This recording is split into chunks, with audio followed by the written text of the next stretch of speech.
வணக்கம். சற்று முன் கிடைக்கப்பெற்ற மிக முக்கியமான செய்தி ஒன்று வெளியாகி உள்ளது. சட்டசபையில் அதிமுகவின் எம்எல்ஏக்கள் அமளியில் ஈடுபட்டது பரபரப்பை ஏற்படுத்தியுள்ளது. அவை காவலர்கள் மூலமாக அதிமுகவின் எம்எல்ஏக்கள் வெளிநடப்பு செய்துள்ளனர். ஓபிஎஸ் அவர்கள் மற்றும் அதிமுகவின் சார்பாக சட்டசபையில் பங்கேற்றியுள்ளார் என்ற தகவலும் கிடைக்கப்பெற்றுள்ளது.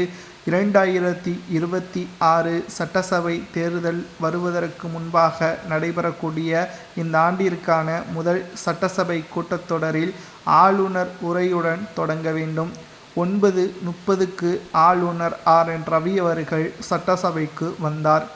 9:45ற்கு சட்டசபையை விட்டு வெளியேறிவிட்டார். ஆளுநர் வந்த பிறகு முதலாவதாக தேசிய கீதத்தை ஒலிக்க வேண்டும்.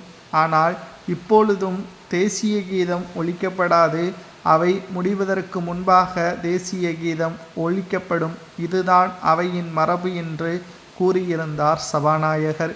ஏற்கனவே 3 முறை இதுபோன்ற பிரச்சனையின் காரணமாகத்தான் ஆளுநர் RN ரவி அவர்கள் சட்டசபையில் இருந்து வெளியேறியதும் குறிப்பிடத்தக்கது. இந்த நிலையில் வேண்டுமென்றே திமுகவின் எம்எல்ஏக்களும் சபாநாயகரும் ஆளுநரை புறக்கணிப்பதாக கூறி ஆளுநருக்கு ஆதரவாக அதிமுகவினர்களும் வெளிநடப்பு செய்தனர். இதனால் சற்று பரபரப்பு சட்டசபையில் ஏற்பட்டது. உடனடியாக அவை காவலர்களை வரவழைத்து அதிமுகவின் எம்எல்ஏக்கள் வெளியேற்றப்பட்டனர். ஓபிஎஸ் வைத்திலிங்கம் மட்டும்தான் அதிமுகவின் சார்பாக களத்தில் இருந்தார்கள். ஆனால் ஓபிஎஸ் அவர்களும் வைத்திலிங்கமும் அதிமுகவை சார்ந்தவர்கள் கிடையாது என்று ஆளுநர் RN ரவி அவர்கள் முன்னிலையிலேயே சபாநாயகரிடம் தெரிவித்ததும் பரபரப்பை ஏற்படுத்தியது. அதற்கான கடிதத்தையும் நாங்கள் கொடுத்துவிட்டோம் என்பதையும் எடப்பாடி பழனிசாமி அவர்கள் தெரிவித்துள்ளார்.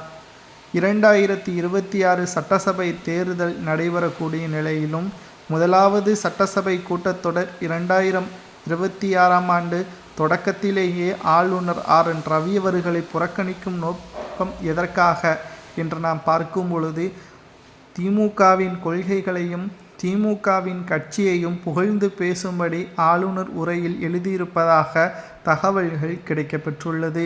இதனால்தான் ஆளுநர் RN ரவி அவர்கள் புறக்கணித்திருப்பார் என்றும் கூறப்படுகிறது.